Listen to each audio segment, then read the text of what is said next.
What's up, handyman? What's up? Always got a project, mama. What's up, constant problems? Well, I was texting with my dad last night and I said, because he had, okay, you came over to help me hang something. And when we were doing it, my dad texted me and I didn't answer. So then when I answered him, I go, sorry, me and Tenney were Laurel and Hardying around my house trying to hang something. And then he goes, oh, geez. And then I go, yeah, he gave me shit because numerous things around my house weren't put into the stud. I just drilled them into the wall. And then I told him, I'm like, Tenney, see that giant mirror over the dining room table? Not into a stud. And my dad's like, oh, geez. He's like, but did you do the new thing correctly? I'm like, yes. Yes, I would not do it incorrectly. You guys were both giving me shit about, because I have plaster walls and I feel like they're very strong and I just like hang up whatever I want. They are not. With a hope and a prayer. 100-year-old, like quarter-inch plaster is not very strong. I told you, I love my house. I talk to my house a lot and I tell it I love it and I trust my house. My house has never let me down. Well, except for the roof leak, but the walls have never let me down. I told you, though, like, I have a couple of the giant animal heads from my dad's hunting, and they are heavy. Yeah. And where they needed to go, there are no studs, so I just had to, like, use a lot of construction magic to keep them on the walls. But now they are where they are. I cannot touch them because they have settled into an equilibrium with the house. That's what I did. Why is that different? Because everything in your house, it's just, I'm going to put this on the wall. I don't care what's behind it. Well, it doesn't, there's not always a stud where you want something, so I just have to see if it stays there, and it does. So, but we have many more projects to do. I have lots of ideas for my crazy house. Oh my goodness gracious. But I have the ideas, I don't have the capital. Financially or mentally capital. None of it. None of it. None of it. I like to start 10 things and finish none of them. And then I wade through this house. I can't even walk and shit is everywhere. There's stuff in my house that needs to be done, but I mean, it's needed to be done for 15 years. And I just understand that it's not going to be done. I don't have that understanding. I believe that I will do everything that I have an idea for. But again, I just need to hit the lottery because I can't do all these projects by myself. You need like specialists in the things that you need done. I can't put up a new ceiling in a bedroom. Right. I wish I could. I mean, I probably could. Oh, you could. It's not going to look good. But is that better than not doing it? Should we just start doing our own home repair? I mean, I could come over and I could just like put a bunch of drywall up on your ceiling and then we could just mud it and paint it and it would be done. It's not going to look good, but it'll be done. Yeah, we'll talk about that later. But another thing that happened recently is I made my triumphant return to punk rock shows. I haven't went to a punk rock show in like 4 years. And my other best friend, you guys don't know my other best friend, but Tenney and Mark are my best friends. And Mark, he was having a punk rock show and I never go. And I was sitting there the day of the show and my brain went, I have no excuse not to go. Nothing's going on. I should just go. So I went all by myself. Well, I texted you to go and you didn't answer. My phone was off. Yeah, that's weird. But I tried to have you go. So anyway, I went to the punk rock show and the vibes were great. Oh, I drank a lot. And then we went to Gus's. But then here's the problem is earlier the day before my brain told me to go to the show, I texted my dad and I said, hey dad, do you want to go antiquing tomorrow and we can get dinner? And then my dumbass went to the show and then met you at Gus's after and got annihilated. And I had to wake up with the world's worst hangover and go antiquing with my dad. Yes. It's been a while since I've seen you drunk. Bro, I know. Yeah. It was one of those nights where I looked at my camera roll the next day and I'm like, oh, I took all these pictures with my friends. I don't even remember taking them. Yeah. But I had a good time. Fuck it. That was the first time I've been social for no reason in a long time. Yeah. You know how I could tell that you were drunk? Oh God, don't tell me. I'm not ready. What? You multiple times. Oh God. At Gus's, so later after the show. Okay. Like I was watching you touch people. No, that sounded bad. No, but I mean like you don't very rarely, like you would reach out across the table to get someone's attention and lay your hand on their hand. I guess I don't do that. You do that. I hold people's hands when I get drunk. Yeah, you become a lot more physical physical. Like you were touching people's shoulders and arms and like trying to get their attention by being physical with them. Where in normal sober life, you either wouldn't care to get their attention or you'd just be like, hey, dumb shit. I just my arms crossed like Wednesday Addams. Yes. Meow. Okay, so I'm friendly when I'm drunk. Sorry. So yeah, so the next day I took my dad and Tiki. We went to two cute places. There's this new place that opened in downtown Detroit called Detroit Urban Artifacts in the Russell Industrial, and they have a bunch of cool shit. And he was really stoked. He'd never been inside the Russell Industrial before, so he was just happy going in the big weird building. And then they had a bunch of really cool stuff. And we went to where else did we go? Oh, Sinclair Antiques that you like. And then for the first time in my life, we went to Louis Pizza in where's it, Hazel Park? Yeah, and your mind blew. My mind blew, bro. I'd never been there. Everybody, listen, you guys, they aren't from Michigan. Every time there's a list out, every time there's an article, every time there's a newspaper, anytime you mention pizza in Michigan, people are like, you gotta go to Louis. And I never went. And then I finally went, and I'm sitting at the table. I'm like, I get it. I get it. You know what it is, though? Every time there's an article, every time there's a news story, and it's about pizza, they don't mention Louis, and everybody goes, why aren't you mentioning Louis? That might be what it is. Like when I see all my friends freak out about it. And like also like from renting and working and stuff over there and over the years, like people are like, you go to Louis or you should go to Louis on the way home. And I'm like, I'm not fucking going over there. It's not even far. I don't know. It's just not by anything that I go to. It's alone on that strip. Yes, exactly. So we were on the way back from the Russell, and the place that I wanted to bring him was closed. So I'm like, what am I by? And I was like, fucking Louis. I'm like, I might as well. I'm like, I think my dad will like it. I'm hungover as fuck. I would love to shove pizza in my mouth right now. So we had it. They had the best pizza. They had the best salad dressing. They had a best older waitress lady. The vibe in there is like old Pizza Hut mixed with like Italian restaurant, family time. It's so cute. Listen, Louis Pizzeria got to a place in 1978 and they were like, we're done. Yeah. It's just going to be like this inside for the rest of the time we're here. You know, I was instantly stoked, and it was even cuter because they had it decorated for Christmas. So we walked in, and right inside the door there was a Christmas tree. Yep. And there's shit all over the walls and shit all over the ceiling. I'm like, I love this place. Yep. You didn't get a little bottle of Chianti to sign and hang on the wall? I did not. No, I didn't know I didn't know what was. Me and my dad had no idea what was going on or what those were. Every time I go, I get a little bottle. There are literally probably dozens of bottles in there. If they don't clean them out or throw them away every once in a while, which I suspect they have to do. Yeah. But literally there would be dozens upon dozens of me plus girl's name hanging on that wall. I've taken so many women to Louis. I didn't know what they looked like bells. I'm like, I had no idea what they even were. Yeah, little Chianti bottles. But yeah, Louis is the shit. Can't wait to go back. I got a big jar of salad dressing to take home. It's good hangover food. It was great. Yeah, it was really great. And I had food to eat for like 3 days. You know what you skipped over about your punk rock show? What? Did you see any X's? Yep. I did. Listen, you guys, this is why I was so nervous and drunk, because I've went to punk rock shows since I was a very tiny person, and all of these people were all the people that I grew up with, and I haven't been to a show in a long time, and I was nervous. So I was drunk. And then I told you the next day, I'm like, oh, I'm never drinking again. Drinking's terrible for me. I feel terrible. I haven't drank since then, but I now feel like I will drink again. Yes. I did not. Well, first of all, the thing that made me change my mind is because we have a Patreon live stream show Friday, and in my brain, I'm like, I gotta have a drink.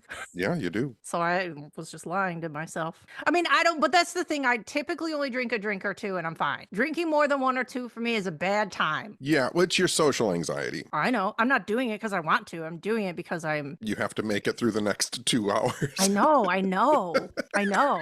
And we've said this before on the last episodes, like I go out so infrequently now, and I'm just sitting here with my dog being crazy that when I go out, I don't even know how to talk to a person. I don't. It's fine. But and then listen, this is the theme of the episode. I texted you to go to the show. You didn't answer me back. I texted you. We had a advanced screening of Nightbitch, Amy Adams' new movie where she thinks she's turning into a dog. And I texted you, and you didn't answer me. And then I came to your house, and you came out in a robe, and you told me that you weren't going. And then I said you could have texted texted me back, and then you said, I told you the other day, but I texted you saying I was going to come pick you up. So did that text sound like I knew that you weren't coming? The text that you sent me said, and I'm going to paraphrase here, but you can read it on your own phone and see if I'm right or wrong. But you texted something like, going to Nightbitch tonight. I'll be there at 6:30. Why? Quite literally, why would I tell you that if you weren't in the plan? Why would I just fucking tell you that I'm going? I just thought maybe you wanted me to know your schedule because a week earlier I had told you I didn't want to go. I don't believe that to be true. When we were going around looking for DVDs, you said we had an advanced screen of this movie and Amy Adams thinks she's turning into a dog. Do you want to go to that? And I said, no, I don't want to go to that. It was the day we got Middle Eastern coffee. I didn't hear you. Anyway, I just think from the text, you'd be like, oh, just so you know, I'm not going, so don't come here. And then I came there. Anyway, fucking whatever. So anyway, I went to the show by myself, and then I went to this fucking movie by myself because Tenney doesn't know how to be my friend. Anyway. So yeah, Nightbitch, it was good. It's definitely, listen, that's the thing about me yelling at you right now is you would have probably not liked it anyway, so it doesn't matter. Nothing matters. Nothing matters. But yeah, it's a big time mom movie. It's like a movie. She's like has a 2-year-old and she's struggling and her husband leaves for work all the time and she has to do fucking everything. And then when he gets back, he acts like he does like part of what she does and he acts like it's so hard. And she's like, I do this shit all by my fucking self when you're not here. Don't act like what you're doing is so. Anyway, it's like every mom, everybody who's ever raised a child, you're going to be like, yes, I understand all of this. But then also it's neat because it gets like witchy. There's witchy vibes to the movie, and the cute librarian in the movie is Jessica Harper, who played Susie in the original Suspiria. So that's cute, but it's good. It's big time mom vibes, lady vibes, girl power vibes. And I woke up today and she got a Golden Globe nomination for Best Actress for it. Well. Moms, go see Nightbitch. Have you watched anything? I will tell you this. This has to do with falling asleep while YouTube is playing. Oh God. Like if you don't do that because like YouTube I do that all the time. But it starts to cultivate a weird algorithm if you don't like shut off what you don't want it to show you. Your algorithm is the weirdest algorithm of anybody's anyway. You'd be like, oh, I was watching this guy who builds fucking sandcastles in the middle of the water, but he makes his own wood. And I'm like, what are you fucking talking about? I was watching recaps of old Doctor Who episodes and I fell asleep. And I woke up and it was showing me like the best 30 minutes from the movie About a Boy. Isn't that movie like 20 years old? Yes, but it's Hugh Grant, so I was watching it. Sure. And it's Hugh Grant, like very youngish, good-looking Hugh Grant. He's always been good looking, but go on. Whatever. And then I realized the little boy in the movie is Nicholas Hoult. It is. It blew my mind. They like reunite on red carpets and it's so cute. I love that shit. It blew my mind. Hugh Grant got nominated for Heretic today too. Oh. I know it's a huge day in horror, actually. The Substance got nominated for 5 Golden Globes, which is, it's the craziest horror movie that's ever going to be nominated for a Golden Globe ever. Yeah. I was talking to, so you have your other best friend, Mark. Yes. And I have my other best friend, Scott, who you've never met. Listen, I almost said this the other day. There is, on Friends, Phoebe has a secret roommate named Denise, and none of them know who the fuck she is. And I'm just like, whenever you say Scott, I'm like, oh, like Phoebe's Denise, who I don't even know is real. Have I met him? No, never. This is weird. Anyway. We had a conversation a while ago about like the difference between, this is why horror movies should be recognized for awards, is because if you look at like Oscar winning films from 10 to 15 years ago, they have not aged well. Like the movie Crash is an Oscar winning film. Yeah. It is horrible. I don't really remember it. I know I saw it. It has not aged well. Yeah. But horror movies tend to age fine. Some of them. Some of them, but the majority of them, I mean, think about it, like... Yeah, it's like, so most of them are like social commentary, and it's like saying something good. But I mean, like, how many movies from the 1930s do people watch? Not that many. But how many people watch Frankenstein, Wolfman, The Invisible Man, Creature from the Black Lagoon, Frankenstein? Like, those movies have lasted. They're timeless. That's true, because they're creative and different. Yeah, same thing with, like, Texas Chainsaw Massacre. Every generation discovers Texas Chainsaw Massacre and is like, this is the best scary film ever. Nominated for exactly nothing. Halloween probably probably nominated for exactly nothing. Exactly. And I'm not really explaining it this well, but I'm getting the point across. But yeah, so Substance got nominated for 5 awards, which is crazy. Best Director, Best Picture, great, like crazy. That's not even just one. Sometimes they'll slide one in and they'll make it like Best Makeup and Hair or Best Sound Design. No, never do they get Best Director and Best Picture. It's fucking insane. Yeah, it's crazy, especially for that film. I know. Huge day for horror. And also the other nominations I found interesting. And listen, I feel like for the last, you guys, anybody who isn't obsessed with award shows isn't going to understand this. But for the last, I would say 5, 6, 7 years, the red carpet has been very dry. The usual suspects of like high fashion and like interesting people or like the big people have not been there. All the announcements today were so exciting because all these people are going to be there. Jake Gyllenhaal, Harrison Ford, Glenn Powell, Pamela Anderson, Angelina Jolie, Nicole Kidman, Demi Moore, Zendaya, Timothy Chalamet, Coleman Domingo. They all dress good and weird, and I'm so fucking excited to see what they wear the whole season. I still want you to watch the Dune movies. No, I'm gone. I have to now because Dune 2 is nominated for shit, so my hands are tied. Yeah. I have to watch the things. I have to. Should I buy you Dune 1 and 2 on Blu-ray? If you do, I'll watch them faster. For Christmas? Do I want that? Can I do better than that? I'm kind of stuck on a Christmas present for you. We don't ever even get each other anything, do we? I know. Sometimes we do. I just figure I do so much for you all the time. I tried. Listen, I tried not to laugh because it's actually true, but it just sounded pompous. We both do a lot of stuff for each other. That's why we don't need to. And almost every time we see each other, we give each other a present. Can I tell you how hard it is for me to explain to people? Because in normal world people will say like, oh, what are you doing for Thanksgiving? Or what are you doing for Christmas? Oh, what did you get so-and-so for Christmas? Oh, what did you get for like what? My relationships, and you know this from being best friends with me for as long as you have been. Mm-hmm. Every day I see people, I'm excited to see them. Mm-hmm. Any day they are available to get a present, every day I am excited to see them. I know that it's normal for people to like wait to these weird arbitrary holidays to be nice to people, but I've never been like that. Like, why can't I just give people gifts whenever I want and tell them I love them or hug them whenever I want? Why do I wait for 6 days out of the year to do it? Every day's a holiday. No, my family, ever since I was a tiny child, our entire family, you guys, every year until about 3-4 years ago, everybody bought for everybody. Not even kidding. Every aunt and uncle, everybody, brother, sister, grandma, everybody. It wasn't like, oh, let's pick a name out of a hat. It was like, not even kidding. All of us bought like 30 presents and brought them all to fucking Christmas. And we were all poor. And it was so stressful and so stupid. And then just a few years ago, I was like, you guys, I'm literally done. This brings me no joy. I don't want to give money to businesses I don't fucking like. I don't want to give you shit you don't need. I don't want to wrap it all. I don't want to not pay my bills because I have to give you shit. I'm fucking done. I go, don't get me anything. I'm out. So that was whatever. That was like 4 years ago. And then slowly, I think after I did that, they did like the whole hoopla for like one more year. And then the year after they were like, well, why don't we pick names? And now they don't do it. They stopped everything. I fucking did it. I did it. Yep. I stopped it. And just the other day when I was hanging out with my dad, he goes, I'm so glad we don't buy for everybody anymore. I'm like, I know. I tried to get you guys to stop for so long. It's so stupid. So it's wild. Like obviously my dad and my brother and like me normally get something like little for my grandma. And then we have my little nephew. So obviously I get something for my little nephew, but that's it. Yeah. Other than that, like me and my dad were saying the exact same thing you just said. It's like, if I am out and I see somebody I think you'll like, I'll fucking get it. I don't need to wait till some month and then rush and try and find something that you don't even need. Yeah, 100%. I mean, so this happened with Thanksgiving. We didn't really talk about Thanksgiving on the pod, but like my sister called me and she was like, what are you doing for Thanksgiving? And I was like, nothing. And she's like, good, we're not doing anything either. I don't know if did my family? Yeah, I think a couple, not the whole family, but like a couple people went to my grandma's, but that's it. I'm like, no, I'm going to my friend's house. Yeah. And then you were like, am I coming over for Thanksgiving? I'm like, yeah. Sure, whatever.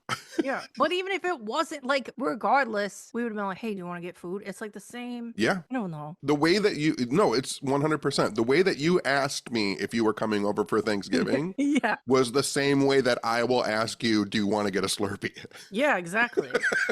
Yeah. It doesn't have to be, I don't know why people put societal pressure on themselves. It's fucking annoying. Anyway, Merry fucking Christmas, everybody. But anyway, wait, so you have YouTube problems. You didn't watch any movies or anything? I don't think I've watched anything of note lately. I'm in my start cramming for the awards show season, obviously. So I'm going to be watching movies that aren't screwed up horror movies. I have to watch the normie movies. So I watched 2 movies in the last 2 nights. I watched Conclave with Ralph Fiennes. The point of the movie is they're all these cardinals and the current pope dies and they have to pick a new one, but it's like a secretive thing and they all kind of are like campaigning, but they're not. And then they're talking shit about each other, but it's very beautifully shot. Obviously, it looks like a painting. There's a movie that came out a few years ago called All Quiet on the Western Front that probably nobody listening watched, but you should have because it was gorgeous. The same guy did Conclave, but I was surprised because I hadn't literally seen I've seen people talking about it, but I didn't know who else was in it. And then the movie starts and Stanley Tucci and John Lithgow were in it, so that was neat. But it was really good. Truth be told, the first hour is kind of boring and I was kind of checked out, but the last hour is really good. You know what? Now that I'm thinking about it,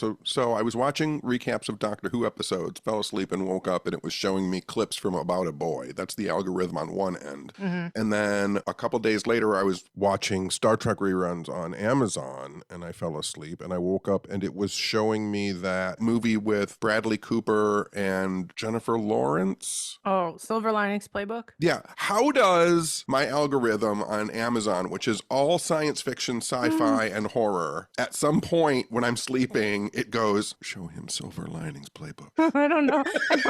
I don't know. It might be because it's award season. That movie did win stuff. I don't remember if it won, I think she was up for Best Actress. She might have won. I don't remember, but it was up for awards. So maybe it's in a let's show them Oscar shit. It's so weird. I mean, you can just say you're secretly obsessed with Bradley Cooper. It's fine. I am not. I know you're not. No, I don't know anybody who is. Just side Bradley Cooper shade. I mean, A Star is Born, he was really good. I know. I don't have any problem with him. It's like listen, you guys, one of my favorite movies ever is Wedding Crashers, so I will forever see him as a fucking douchebag. It's not his fault. It's not his fault. I just think it's in there, but maybe it's not. Maybe he's lovely. I don't fucking know. But and then anyway, so last night I watched the other Oscar movie or Oscar Golden Globes movie I watched last night was Lee, starring Kate Winslet and Andy Samberg. And in a serious role, Andy Samberg and Alexander Skarsgård. It's the story of American photographer Lee Miller. She was a fashion model who became an acclaimed war correspondent photographer for Vogue magazine in World War II. And the movie is really pretty, really good. Kate Winslet is like the actress of our generation. I fucking love her. She can do no wrong. The movie was beautiful. She took some really historically important photos. And of course, I fucking loved it. I turned it off and I'm like, the movie was a 10. It was fucking beautiful. It was exactly the vibe. I was like not feeling that good last night and the whole movie was stunning. Everything about it was great. And then I go on IMDb and Letterboxd and everybody's like lukewarm reviews, critics lukewarm reviews. And I'm like, I'm so sick of this world where someone puts out a beautiful piece of art that there's nothing wrong with. And then you go to the reviews and people act like somebody made them swallow razor blades for a fucking 2 hours. Yeah. What's a razor braid? So shut up, razor blades. razor blades.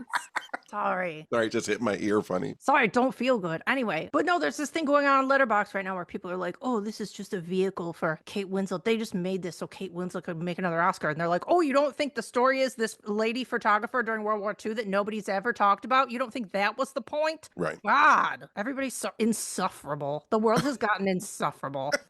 Seriously. I don't understand why everybody's so angry. Everybody's so hard to please and everybody's so angry. What's wrong with everybody? Yeah, I don't know. I understand why people are frustrated and angry. I'm frustrated and angry too, but I can't live my life frustrated and angry. No, and that shouldn't be your daily setting to be cranky and angry and put that out in the world. It's just, I know that everything sucks. Everything fucking sucks. I get it. But think about the impact of what you're saying out loud and what you write online and how everybody else has to read it. It's just, I don't know. People don't understand the impact of everyone being shitty. I am not angry and upset and shitty all the time because it's not good for me. No, it's not good for anybody. It's not good for my imagination, my creativity. I would much rather understand there's very little I can do and accept that and do what I can, but also have a nice day. Yeah. Because honestly, your real power comes from your kindness, caring, and compassion. Being angry all the time can actually depower you, I think, maybe. something like that. Yeah. And like, see, I don't know that I know it's trite, but like the cup half full instead of half empty. Like, can you say one good fucking thing about anything ever? Yeah. It's annoying. But anyway, I felt vindicated because I woke up after reading everybody's shitty reviews and she got nominated for a Golden Globe today for that role. And I was like, thank you. I have fucking taste. That's what I thought. Thank you so much. I already know. I already know the movie's beautiful. I fucking saw it. Everybody else is a shithead. Yeah. It's crazy. Good times. There's a new Charles Manson doc out on Peacock called Making Manson. So of course I watched that and it was good. It was fine. Did I learn anything new? Not really. I don't fucking know. I watched it. But then I don't know why. Cause I don't know what sparked it in the doc, but I went to YouTube and I was like watching I know I'm weird, you guys, but I was watching Ted Bundy stuff and I was watching because I've never really sat down and watched his trial. Like he represented himself in 2 trials, which is crazy. And to watch it, you guys, there's nothing current day that you can even like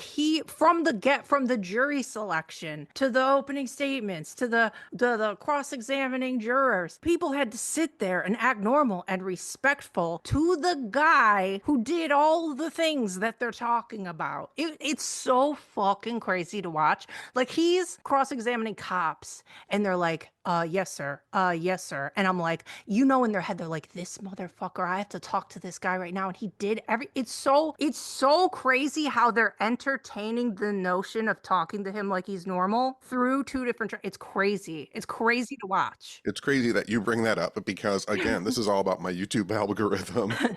I watched a jailhouse interview with Ted Bundy. I'm sure I watched the same one because it's all I've been doing. And it's like broken down by like a CIA body profiler. And he is that the behavior panel one? Maybe. But anyway, go ahead. Anyway, and they were just breaking down, like showing you what he's doing and how he's doing it to manipulate the interviewer. Super interesting. They're like, oh, this is where he like becomes self-deprecating just for a second and then laughs and moves his eyes up, and like they're showing you everything he's doing.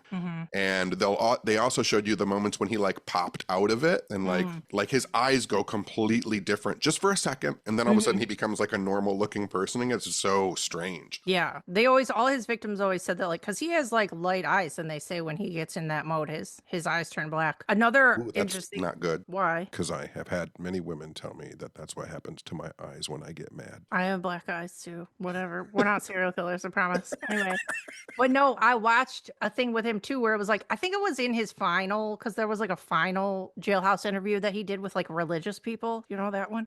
There's like a religious channel or something. So they did his last interview. Anyway, so I don't remember if it was in this one or a different one, but he said, it's hard for people to understand or whatever, but he said in between all the terrible things that he did, he really is, well, how he fucking says it, I'm not saying he was, but he says, I really was a normal person. I really did have a normal life. Like, it's not like they're thinking about it all the time. He's like, there are times when I'm leading a normal life and I'm doing normal things, and then the thing hits, and then he has to go do the bad stuff, and then he comes back and he thinks he's normal, which I'm sure he's not. But it was interesting. I never heard him say that he felt like he was a normal person not during those times, and I was like, that's interesting. Yeah. I wonder if there's just in some people like a missing synapse fire or chemical thing that happens, because like I walk around my house all the time by myself. I become little characters, and then I pop back to my normal self, and then I sing a silly song, then I pop back to my normal self. Like, it doesn't happen all the time, but it happens sometimes, but I always pop back to my normal self. I wonder if some people just don't have that link or that chemical or that neuron fire. I know, but they took his brain after, they like studied his brain after, and they found that nothing was abnormal, but there's like a ham sandwich inside of it. that's fucking something. I don't know, but I don't know what it is. I don't know. We'll never know. That's why it's so fascinating. It's like, what is it, upbringing? Is it societal? Is it something literally in your brain? I don't know. And then like, it's weird that after they like kill people or do all the bad stuff, they like, it satisfies whatever that is. So it's like, well, are you in control of it? So if you weren't in control of it, why would that satisfy it? And then you're fine for a little while. I don't know. Yeah. I think once again, this comes back to me trying to make everything easily understandable for my own brain. I think that because we are just animals that learned how to do a bunch of different shit like have houses and podcasts and things like that, I think that it overloads people's brains. I think our brains are just overloaded. Well, yeah, more than ever. Like, the human brain is an animal brain, right? Like, we're supposed to like sleep and take naps and have some food and get a drink of water and like cuddle up next to someone once, and then like that's it. That's what we were designed to do as animals. Yeah. And I think our brains kids just break. Yeah. Or are born broken. I don't know. But I mean, I know what you're saying about current, but it would have been going on for a long time because there's like Jack the Ripper, there's the No, H.H. that's what I Holmes. mean. Yeah. Since we've become human. Yeah, like, yeah, not live in the woods, not be cavemen. Yeah, I get it. But Because you got to remember, too, like there was a huge wealth of time, probably tens of thousands of years, when you walked through the woods. And if you saw someone you didn't know, you did kill them because it meant like, because you were an animal. yeah, I'm not good with the human animal timeline, so I'm not even gonna I'm not even gonna venture a guess of when anything started. People with hats and shoes riding on dinosaurs. Hey, that's how I like to think about this history of the world. Not hurting anybody. Or hang shit on my walls, not in the stud. That's fine. I don't get my facts from old books. I get my facts from cartoons.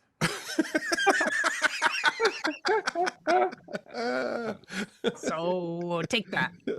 Your prehistoric knowledge comes from the Flintstones. It sure does. Your future knowledge comes from the Jetsons. That's it. That's it. I'm somewhere in the middle, baby. Just drinking Slurpees and hanging out with my friends. Okay, I think that's it. All right, I'm all done. Okay. We love you guys. Thanks for hanging out with us, as always. Yeah. Everybody take care. Try and be positive, if at all possible. Don't be cranky. Nope. Keep fighting the good fight. Christmas is going to be at my house this year. Woohoo! Somehow or another, even though we already talked about not having big events, it's all lined up that my sister, my brother-in-law, and my nephew are going to be at my house, probably on Christmas. And my dad found out, and so my dad will be here too. Am I invited, or is this another thing where you're just telling me about it? You are invited if you want to come. Okay, sick. We'll see if I get wasted. It will literally only be like 2 hours. You don't think I can get wasted in 2 hours? Watch me go. All right. Get out of here. I'm done. All right. Thanks for being my friend. Thanks for being my friend. Okay, bye. Okay, bye. Oh my God, bye. Bye, Toad. Bye, Toad. Say bye, Toad.